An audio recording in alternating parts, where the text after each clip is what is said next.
에베소 1장 1절부터 10절까지의 말씀 교독합니다. 1절 제가 먼저 읽습니다.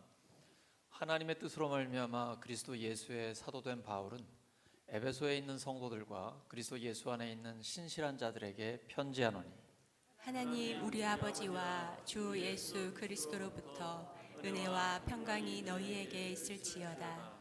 찬송하리로다. 하나님 곧 우리 주 예수 그리스도의 아버지께서 그리스도 안에서 하늘에 속한 모든 신령한 복을 우리에게 주시되 곧 창세전에 그리스도 안에서 우리를 택하사 우리로 사랑 안에서 그 앞에 거룩하고 흠이 없게 하시려고 그 기쁘신 뜻대로 우리를 예정하사 예수 그리스도로 말미암아 자기의 아들들이 되게 하셨으니 이는 그가 사랑하시는 자 안에서 우리에게 거저 주시는 바 그의 은혜의 영광을 찬송하게 하려는 것이라. 우리는 그리스도 안에서 그의 은혜의 풍성함을 따라 그의 피로 말미암아 속량 곧 죄 사함을 받았느니라. 이는 그가 모든 지혜와 총명을 우리에게 넘치게 하사 그 뜻의 비밀을 우리에게 알리신 것이요 그의 기뻐하심을 따라 그리스도 안에서 때가 찬 경륜을 위하여 예정하신 것이니 하늘에 있는 것이나 땅에 있는 것이 다 그리스도 안에서 통일되게 하려 하심이라. 아멘. 아멘. 성경적인 교회, 성경적인 교회라는 제목으로 하나님 말씀 전하겠습니다. 세상에서 가장 강력한 교회는 어떤 교회일까요? 사람들이 많이 모인 교회일까요? 헌금이 많이 모이는 교회일까요? 맞잖아요. 자본주의 논리죠. 황금만능주의, 물질주의 시대에는 수의 논리가 지배합니다. 예수님은 수의 논리에 지배받지 않으셨습니다. 군중이 아니라 12명의 제자들에게 집중하셨습니다. 그 중에서도 3명, 베드로, 야고보, 요한 특별히 데리고 다니시면서 제자 훈련을 하셨습니다.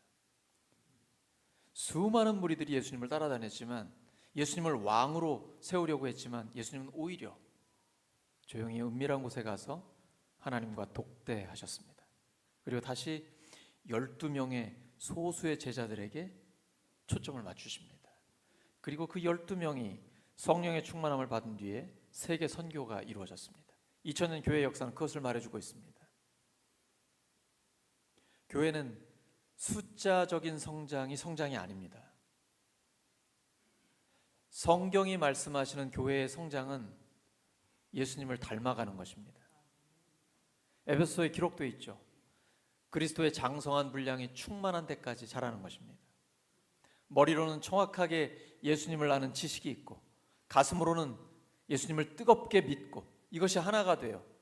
온전한 사람, 성숙한 사람이 돼서 그리스도의 장성한 분량이 충만한 데까지 이르는 것입니다.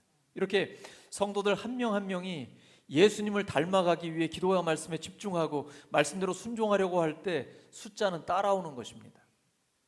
숫자가 목표가 돼서는 안 됩니다. 예수님은 99마리 양을 들에 두고 한 마리 양을 찾아 헤매다가 결국은 찾아내십니다. 그리고 그 한 마리 양을 어깨에 메고 기뻐하며 춤추는 분이 예수님입니다. 성경적인 교회는 한 사람에게 집중합니다. 한 사람 한 사람이 예수님을 믿고 구원받은 경험이 있는지 확인해야 합니다. 예수님이 나를 위해서 십자가에서 못 박혀 죽으셨다라는 확신 있어야 합니다. 부활하신 주님이 지금 나와 함께 계시며 영원한 생명을 주셨다라는 것을 분명하게 깨닫고 있어야 됩니다. 이 구원의 확신이 있으십니까? 신앙생활의 기초는 구원의 확신입니다. 아무리 오래 신앙생활을 했어도 구원의 확신이 없으면 허물어집니다. 사람들이 나를 조금만 어렵게 해도 경제적인 고통이 오거나 육체적인 질병 때문에 괴로우면 어떠한 환경과 상황이 바뀌면 신앙생활이 무너지기가 쉽습니다. 기초가 없기 때문입니다. 아무리 힘든 상황이 와도 든든하게 서 있는 신앙은 구원의 확신을 가진 신앙입니다. 구원의 확신의 근거가 어디에 있습니까? 믿습니다. 내 믿음에 있나요? 자기 확신 아닙니다. 내가 믿을 수 있는 존재입니까? 내가 영원히 변하지 않는 그런 존재인가요? 아닙니다. 오직 구원의 확신의 근거는 하나님의 말씀에 있습니다. 요한복음 5장 24절이죠. 예수님 말씀하셨습니다. 내가 진실로 진실로 너에게 이르노니 내 말을 듣고 또 나 보내신 이를 믿는 자는 영생을 얻었고 심판에 이르지 아니하나니 사망에서 생명으로 옮겼느니라. 처음 이 땅에 오신 예수님은 우리를 위해 십자가에 죽으시고 부활하시는 구원의 주님이십니다. 예수님 다시 오신다고 약속하셨습니다. 다시 오시는 예수님은 심판의 주님이십니다. 한 번 죽는 것은 사람에게 정하신 것이요 그 후에는 심판이 있습니다. 그러나 예수님을 믿는 사람은 심판을 받지 않습니다. 왜냐하면 예수님이 이미 심판을 받아 주셨기 때문입니다. 사망에서 생명으로 이미 옮겼습니다. 믿는 자에게는 영생이 있는 것입니다. 지금 죽어도 천국이 우리의 것입니다. 그러므로 이 땅에서 하나님의 영광을 위해 살다가 아무리 어렵고 고통스럽다 해도 괜찮습니다. 다 지나갑니다. 그리고 하나님께서 이유가 있기 때문에 그러한 고통과 어려움을 우리에게 주시는 것입니다. 고린도전서 10장 13절이죠. 사람이 감당할 시험 밖에는 너희가 당한 것이 없나니 오직 하나님은 미쁘사 신용이 100%입니다. 너희가 감당하지 못할 시험 당함을 허락하지 아니하시고 시험 당할 즈음에 또한 피할 길을 내사 너희로 능히 감당하게 하시느니라. 혹시 시험이 감당할 만 하십니까? 그건 시험 아닙니다. 시험을 당했을 때 밥맛이 없거나 잠이 안 오거나 막 심장이 두근거리거나 공황장애가 올 것 같이 이렇게 인생의 위기가 올 때 이 정도는 돼야 이게 시험입니다. 내가 느낄 때 감당할 만하지 않다. 이게 우리에게 유익한 시험입니다. 근데 하나님이 허락하신 데는 이유가 있어요. 나를 변화시키려고 하시는 겁니다. 가만히 혼자 평화롭게 있으면 만사형통합니다. 근데 내가 변하지도 않습니다. 사람들과 부딪히면서 여러 가지 어려움과 고통과 갈등을 겪을 때 그때 하나님이 그 시험을 허락하신 목적이 있습니다. 나를 더 예수님을 닮은 사람으로 만들기를 원하시기 때문입니다. 고통스럽습니다. 괴롭습니다. 그렇기 때문에 더 하나님께 나와 기도합니다. 하나님, 항복했습니다. 왜 손 들고 기도하는지 아세요? 하나님 앞에 손 든 거예요. 저 죄인입니다. 저 항복했습니다. 저 0점입니다. 아무것도 없습니다. 하나님의 도우심 없이는 아무것도 할 수 없습니다. 하나님 도와주세요. 예배는 바로 이런 시간입니다. 내가 하나님 앞에 손을 들고 항복하는 시간이에요. 하나님 저 받아주셔서 감사합니다. 있는 모습 그대로 품어주셔서 감사합니다. 이제 주님의 능력이 필요합니다. 오늘 이 예배 시간에 저에게 말씀하여 주시옵소서. 오늘 주의 음성을 듣게 하여 주시옵소서. 아멘. 그 음성 들으면 끝나는 겁니다. 오늘 제가 예배를 드리기 이제 찬양을 하고 있는데 범사에 감사하라라는 말씀을 주시는 거예요. 다 아는 말씀이잖아요. 그 사람을 만난 걸 감사해라. 그 사람이 너의 곁에 있는 것을 감사해라. 내 아내를 주신 것을 감사해라. 내 남편을 주신 것을 감사해라. 내 목원을 주신 것을 감사해라. 그 성도를 주신 것을 감사하라. 왜냐하면 그 사람을 통해 나를 변화시키기를 원하시는 거예요. 그러니까 뭐든지 감사하세요. 범사에 감사라는 건 모든 일에 감사라는 거예요. 안 좋은 일이 생겼잖아요. 이 정도 수준에서 끝난 걸 감사합니다. 하나님, 이 힘든 일을 통해서 저를 이렇게 성숙하게 만들어 주시려고 하시니 감사합니다. 훈련시키시니 감사합니다. 세상이 감당하지 못합니다. 모든 일에 감사하는 사람은 하나님의 뜻대로 사는 사람입니다. 그 사람의 삶에는 점점 더 감사할 일이 많아집니다. 세상이 감당할 수 없는 능력의 종이 되는 것입니다. 옆 사람 축복해 주시기 바랍니다. 모든 일에 감사하시기 바랍니다.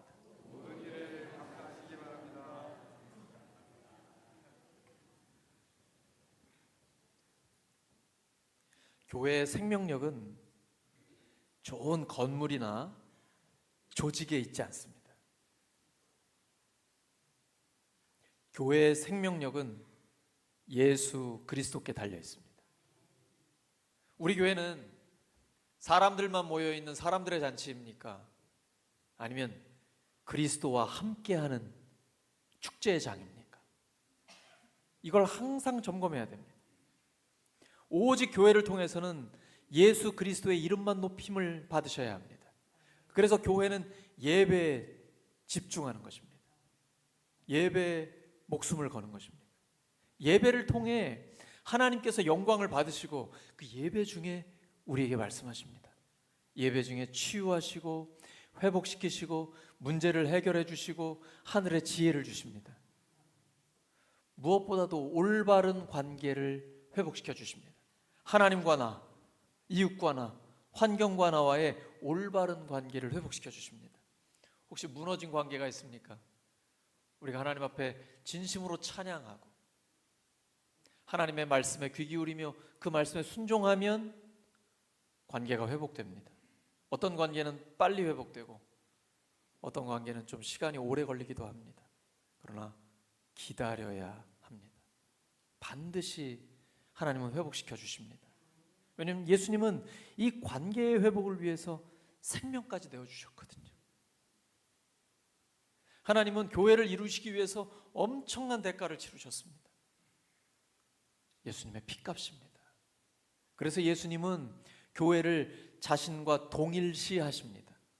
교회를 핍박하면 예수님이 나를 핍박한다라고 말씀하십니다. 교회의 주인은 누굽니까? 저 아니에요? 여러분 아니십니까? 교회의 주인 누구예요? 교회의 머리가 예수님입니다. 그 말은 머리 되신 예수님의 뜻대로 살아야 한다는 것입니다. 교회는 회의보다 기도가 더 중요합니다. 어떤 문제가 생겼을 때, 이슈가 나타났을 때 사람들이 모여서 회의를 하고 임의로 결정하면 안 됩니다. 사람의 뜻대로 교회가 움직여지면 안 돼요. 오직 주님의 뜻대로 결정이 돼야 됩니다. 이것을 위해 먼저 목사가 모범을 보여야 됩니다. 교회의 주인은 주님이시기 때문에 주님의 뜻이 무엇인지 끊임없이 여쭤봐야 됩니다. 그리고 그 주님의 뜻 앞에 벌벌 떨면서 교회 재정을 쓸 때, 교회의 방향을 잡을 때 오직 주님의 뜻대로 사용하고 계획을 세우기 위해서 몸부림쳐야 합니다. 모든 성도들도 마찬가지입니다. 우리는 주님의 뜻을 여쭤봐야 합니다. 교회, 목장, 가정 다 마찬가지입니다. 내 뜻이 관철되는 건 중요하지 않습니다.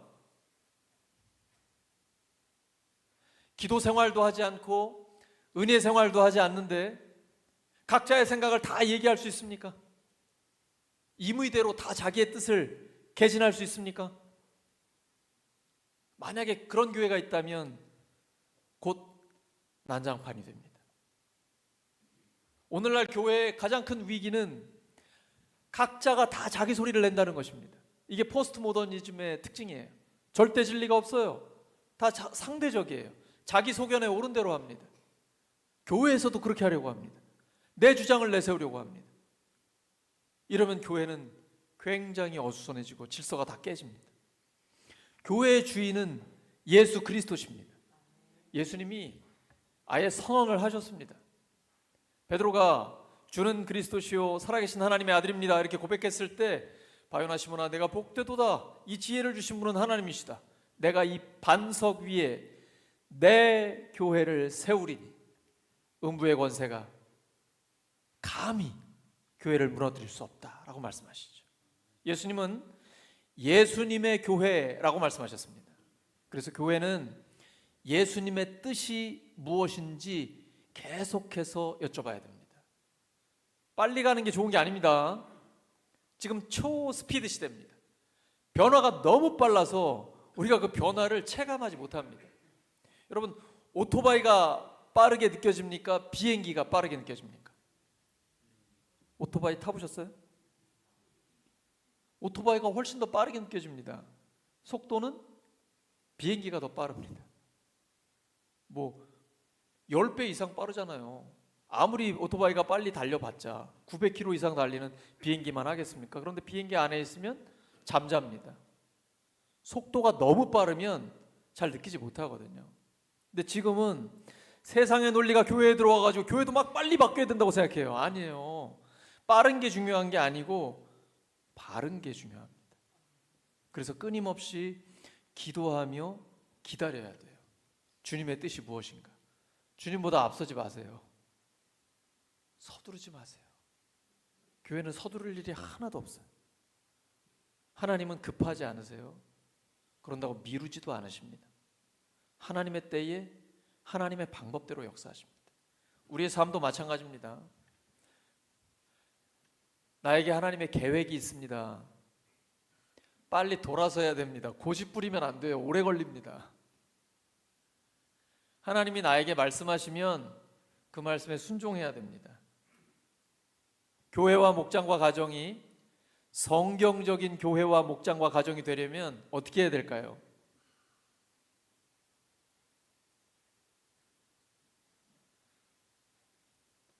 죽어야 됩니다. 내가 죽어야 됩니다. 내가 죽지 않으면 성경적인 교회는 될 수가 없습니다. 우리가 이론적으로 안다고 됩니까? 교회는 구원받은 사람들의 모임입니다. 사람들의 모임이에요. 용서받은 죄인들의 모임입니다. 비록 용서받았지만 우리에겐 죄성이 있어요. 가만히 있으면 죄로 기울어집니다. 나 신앙생활 오래 했으니까 이제 좀 쉴래요. 좀 편안하게 가만히 있고 싶습니다. 가만히 놔두질 않습니다. 우리에게는 영적인 대적이 있습니다. 마귀예요. 그래서 에베소 6장에는 하나님의 전신갑주를 입으라고 말씀하고 있는 겁니다. 우리의 삶은 날마다 영적인 전쟁입니다. 하루 종일 거룩하게 하나님 앞에 머물러 있었는데 갑자기 치고 들어옵니다. 우리는 혈과 육의 싸움이 아니에요. 사람과 싸우지 마세요.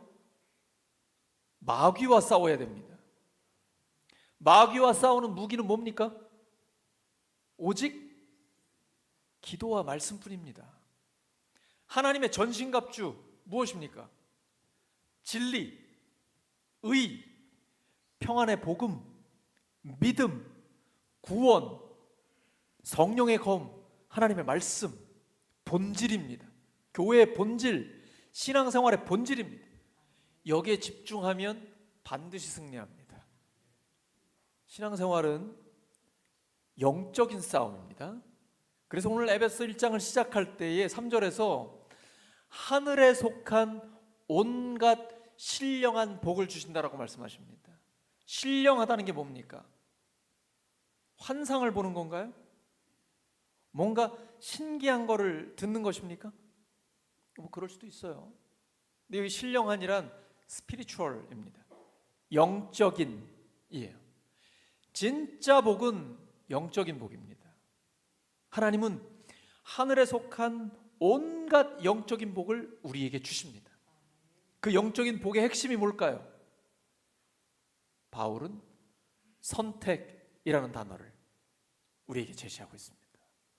창세 전에, 세상을 만들기 전에 우리를 이미 선택하셨다는 거예요. 누구 안에서요? 그리스도 안에서. 그리스도 밖에는 소망이 없습니다. 하나님은 한 분밖에 안 계셔요. 그 하나님이 사람이 되어 오신 분 예수님밖에 없습니다. 그 예수님이 가시면서 성령을 보내주시겠다고 하셨는데 성령님도 한 분밖에 없습니다. 그 그리스도 안에서 우리를 위해 십자가에 죽으시고 부활하신 예수님 안에서 우리를 선택하신 것입니다. 이것이 최고의 복입니다. 예수님을 닮은 하나님의 자녀로 삼기 위해서 우리를 택하여 주셨고 여기까지 인도하여 주셨습니다. 우리의 삶을 돌아보시기 바랍니다. 하나님의 인도하심이 보이십니까?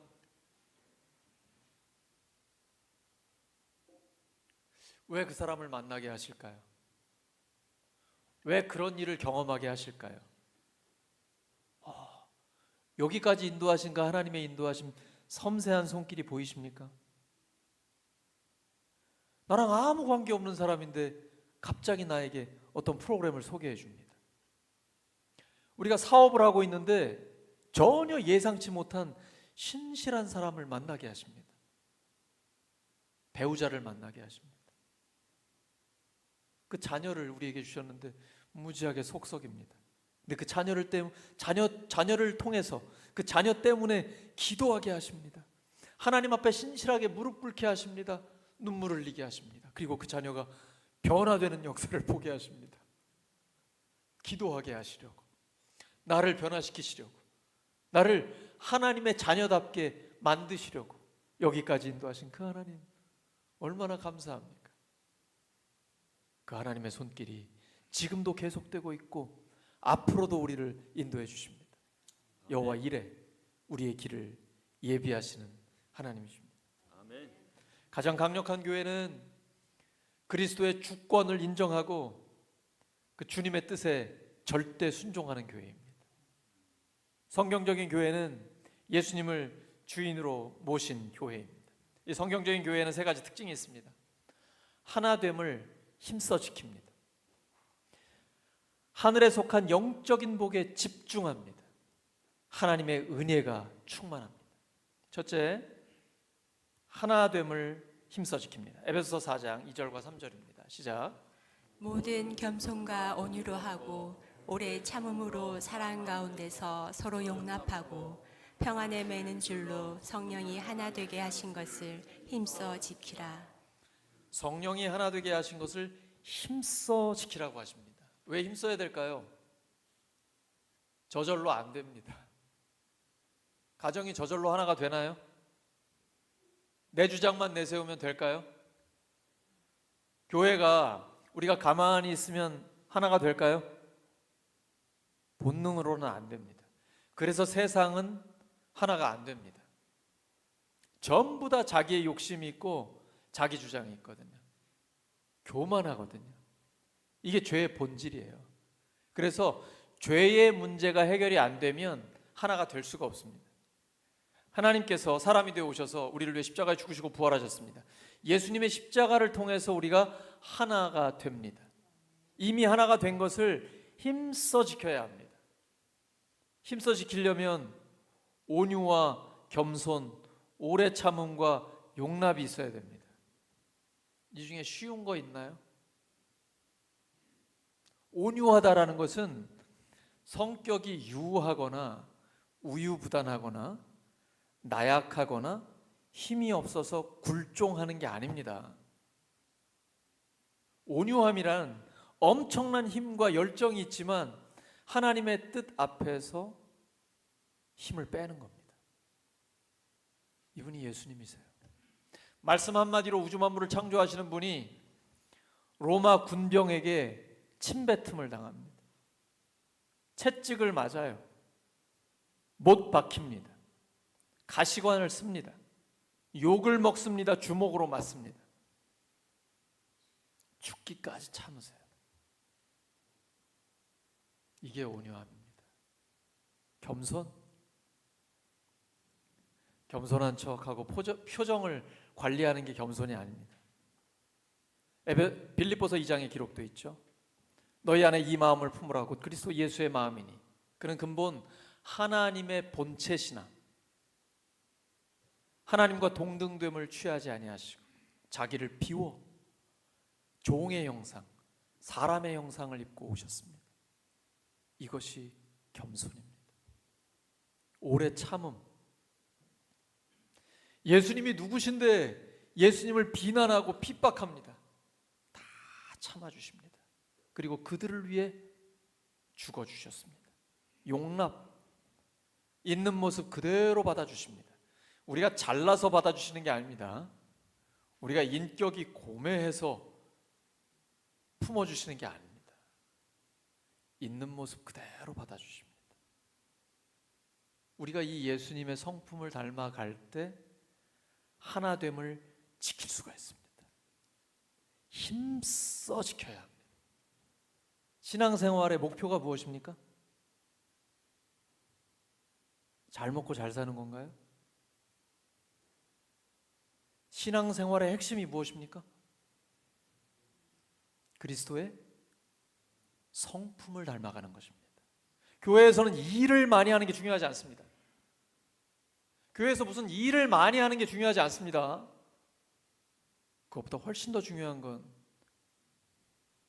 예수님의 성품을 닮아가는 것입니다. 그러려면 훈련이 돼야 됩니다. 그래서 목장이 중요한 겁니다. 가정교회는 목장이 중심입니다. 이렇게 대그룹으로 모여 있으면은 다 품이 있고 질서가 있기 때문에 부딪힐 일이 없어요. 근데 목장으로 소수가 모이게 되면 갈등도 생기고 어떤 일을 추진하려고 하면 다양한 의견 때문에 막 복잡해지기도 합니다. 이런 상황 가운데 자꾸 나를 죽입니다. 다른 사람을 배려합니다. 그리고 힘드니까 기도합니다. 나를 죽여주시라고 하나님 앞에 기도합니다. 이러면서 내가 성숙해지고 다듬어지고 전체가 하나가 되는 것을 경험합니다. 그때에 내가 성숙해지고 치유가 되고 기도에 응답받는 역사를 체험하게 되는 것입니다. 신앙생활은 혼자 있으면 발전이 없습니다. 저도 목양실에 혼자 하나님과 독대할 때는 물론 힘들긴 하지만 점점 더 거룩해지는 것 같습니다. 사람들과 부딪혀야 됩니다. 교회에서 소그룹에 목장에 들어가지 않으면요 편안한 신앙생활은 할 수 있습니다. 그러나 이 소속이 안 되기 때문에 자기 성숙이 없어요. 목장 속에서 다른 사람들과 계속 부딪혀야 내 수준이 나옵니다. 내 바닥이 드러납니다. 내가 얼마나 교만한 사람인지, 부정한지, 내 안에 죄가 있다는 걸 부딪히면서 발견하게 됩니다. 그리고 그것을 하나님 앞에 내려놓고 하나님, 저의 죄를 용서해 주시며 저의 교만을 깨뜨려 주시고 하나님 앞에 엎드려 겸손한 자 되게 해주세요. 끊임없이 소그룹으로 들어가서 사람들과 부딪혀야 합니다. 그래야 하나님이 나를 다듬어 주십니다. 이것이 신앙생활의 묘미입니다. 겉사람은 늙어지지만 속사람은 날로 새로워집니다. 교회는 계속 변화되어야 합니다. 영적인 나이는 육체의 나이와는 상관이 없습니다. 신앙생활은 겉사람은 늙어져도 속사람은 날로 새로워지는 것입니다. 하나님 앞에 기도하고 말씀에 절대 순종하고 사람들과 부딪히면서 나 자신을 죽여갈 때 이런 변화가 일어납니다. 교회는 하나님의 영광을 위해서 나를 죽이고 내가 무덤에 갇히는 경험을 하는 곳입니다. 그런 경험하고 계십니까? 내가 죽어 무덤에 갇히는 그 경험을 하고 계십니까? 그때에 예수님이 드러납니다. 하나님이 영광을 받으십니다. 내가 죽어야 교회가 삽니다. 내가 죽어야 목장이 삽니다. 내가 죽어야 가정이 삽니다. 신앙생활은 교회에서 하는 거 아닙니다. 신앙생활은 어디서 하는 거죠? 가정에서 하는 겁니다. 가정에서 진짜 내가 죽는 경험이 있어야 됩니다. 십자가의 복음은 가정에서 실천되어야 합니다. 예수님이 죽어주신 것처럼 내가 가정에서 죽을 때에 그 가정이 회복되고 살아납니다. 그런 경험하시기를 예수 그리스도 이름으로 축원합니다. 옆 사람 축복해 주시기 바랍니다. 죽어야 삽니다.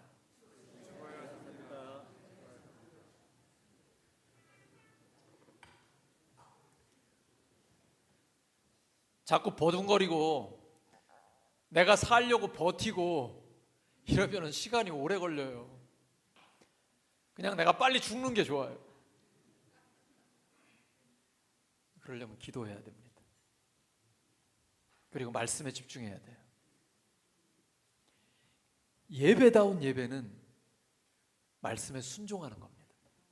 정말 예배를 잘 드렸다, 하나님 앞에 예배를 드렸다라는 것은 하나님의 말씀을 듣고 내가 삶에서 순종하는 거예요. 그 자리까지 가야 됩니다. 교회가 하나님 앞에 예배다운 예배를 드리잖아요. 다른 모든 일은 하나님이 다 알아서 하십니다. 교회의 핵심은 예배예요. 교회는 예배를 드리는 공동체입니다. 그래서 예배에 목숨을 걸어야 돼요. 예배가 살아나면 모든 게 살아납니다. 혹시 교회가 시끄러워집니까? 지금 예배가 죽었다는 거예요. 예배가 죽으면 여기저기서 잡음이 나오기 시작합니다. 근데 예배가 살아나면 예배 가운데 하나님의 은혜를 충만히 받고 하나님을 만나면 모든 것이 평안해집니다. 질서가 잡혀요. 그리고 하나님의 역사를 경험하기 시작합니다. 강력한 교회는 복음이 살아있는 교회예요. 강력한 교회는 성령의 역사가 나타나는 교회예요. 그 교회가 우리 교회가 될 수 있습니다. 아멘. 에베소서에 기록되어 있는 바로 그 교회가 우리 교회가 될 수 있습니다. 왜 그럴까요? 하나님은 어제나 오늘이나 영원토록 동일하시기 때문이에요. 2000년 전에 에베소를 기록한 그 하나님이 오늘도 우리에게 역사하고 계시기 때문입니다. 그래서 우리 교회는 희망이 있습니다. 세상은 하나가 될 수 없어요. 다 이기적이고 자기중심적이에요. 근데 세상 사람들이 교회 다니는 사람들에게 실망할 때가 있어요. 이기적일 때. 교회는 이타적이 되어야 됩니다. 다른 사람을 배려해야 돼요. 제가 정말 어려운 부분이 이거예요. 다른 사람을 배려하면 하나가 될 수 있어요. 세상이 할 수 없는 일을 교회가 하잖아요. 그 자체가 희망이에요. 교회다운 교회가 되는 거예요. 그게 최고의 전도입니다. 전도지를 돌리는 것도 중요하지만 교회가 하나가 되는 게 훨씬 더 중요해요. 교회다운 교회가 되면 교회의 이미지가 회복됩니다. 저 교회는 다르다. 울산 성결 교회는 굉장히 은혜롭고 평화롭고 진짜 성도들 간에 친밀하고 끈끈한 정이 있고 사랑이 있어. 이러면요, 교회가 그 자체가 가장 강력한 전도를 하고 있는 거예요. 예수님이 말씀하신 요한복음 13장 34절 35절이 이루어지는 겁니다. 새 계명을 너에게 주노니 서로 사랑하라. 내가 너희를 사랑한 것 같이, 예수님이 우리를 위해 죽어주신 것 같이 서로 사랑하라. 다른 사람이 나에게 해주기를 바라지 말고 내가 먼저 다른 사람을 위해 죽어주는 거예요. 너희가 서로 사랑하면 이로써 모든 사람이 너희가 내 제자인 줄 알리라. 와, 울산 성결교회가 달라졌다. 정말 교회다운 교회가 됐다. 이러면 교회가 하나됨을 강력하게 지키면 저절로 전도가 됩니다. 그리고 전도할 때 힘이 붙습니다. 그 교회가 명예를 회복했기 때문입니다. 오늘날의 교회가 많은 어려움 가운데 있습니다. 욕을 먹기도 합니다. 교회답지 못하기 때문이죠. 근데 이게 회복이 되면 그때부터 영혼 구원의 역사가 일어나기 시작하는 것입니다. 가장 중요한 것은 하나됨을 강력하게 지키는 것입니다. 그러면 성령의 역사가 나타나기 시작합니다. 하나만 되면 부흥합니다. 교회가 하나됨을 계속 유지하면 부흥의 역사가 나타나기 시작합니다.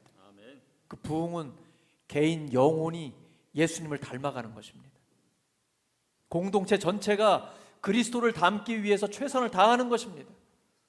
그 가운데에 계속해서 영혼 구원의 역사가 나날이 일어나 예수님 믿지 않던 사람이 예수님을 믿고 세례를 받게 됩니다. 세례받은 영혼이 예수님의 제자로서 든든히 서가게 되는 것입니다. 이런 일이 우리 가운데 있게 됩니다. 성경적인 교회의 두 번째 특징은 하늘에 속한 영적인 복에 집중합니다.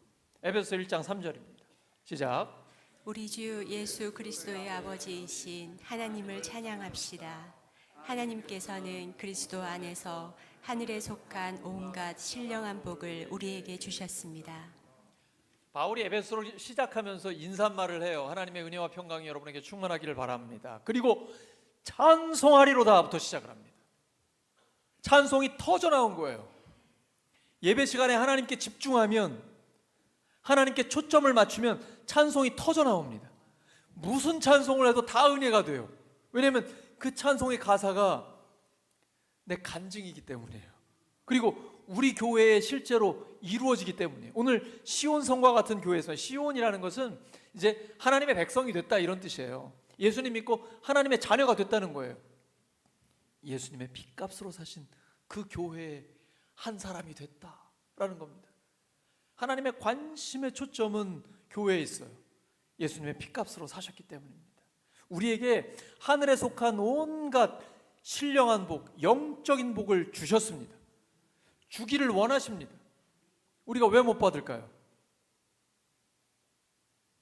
마음이 딴 데 있거든요. 복 중에 복이 무엇입니까? 복 중에 복은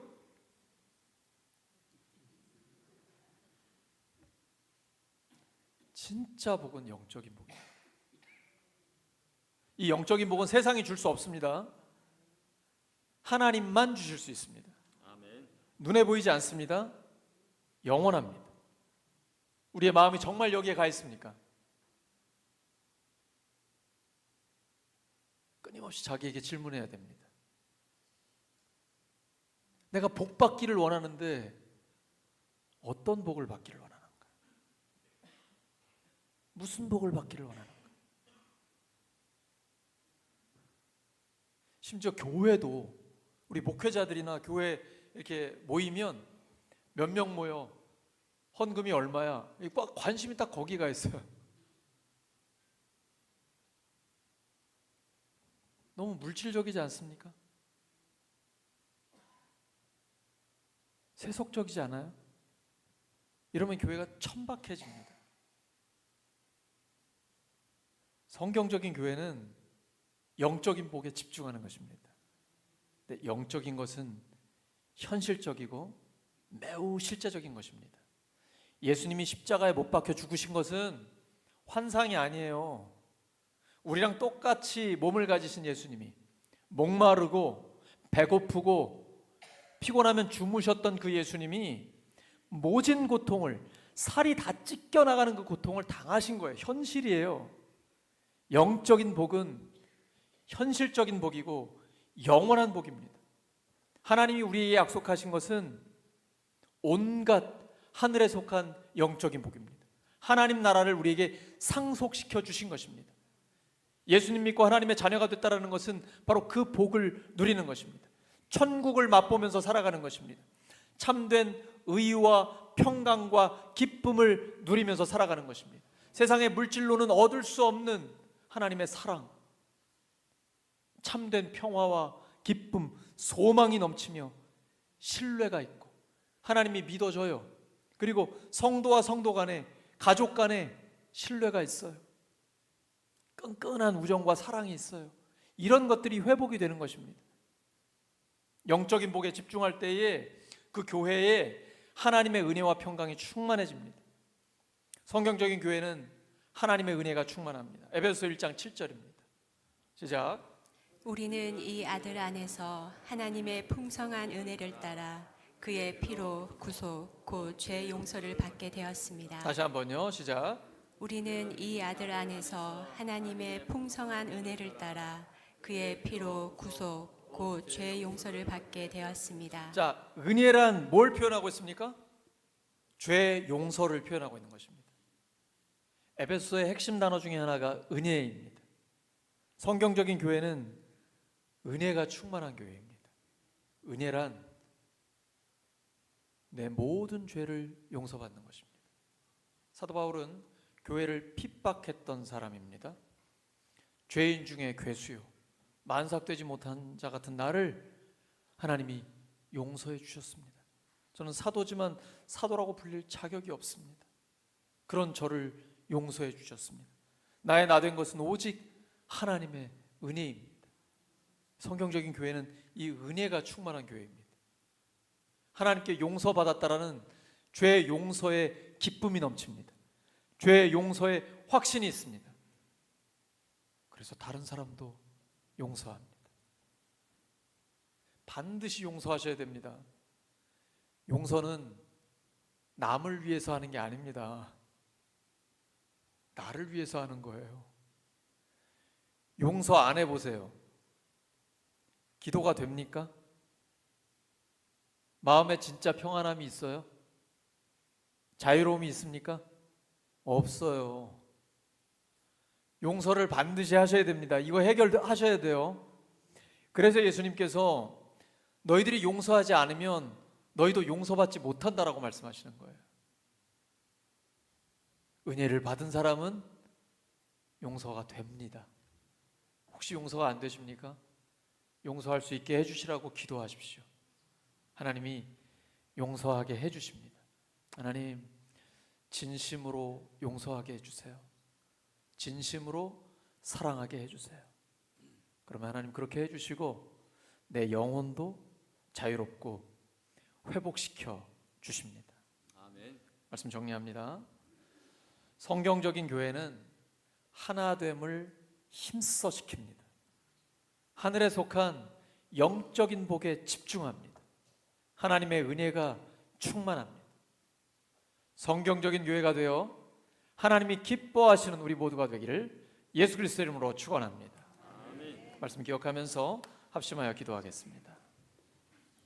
하나님 아버지, 울산성결교회가 성경적인 교회가 되게 하여 주시옵소서.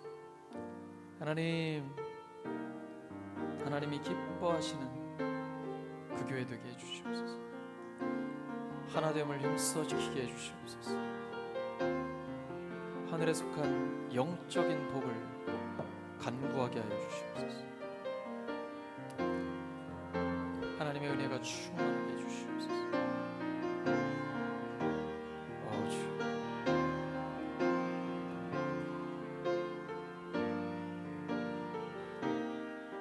하늘에 속한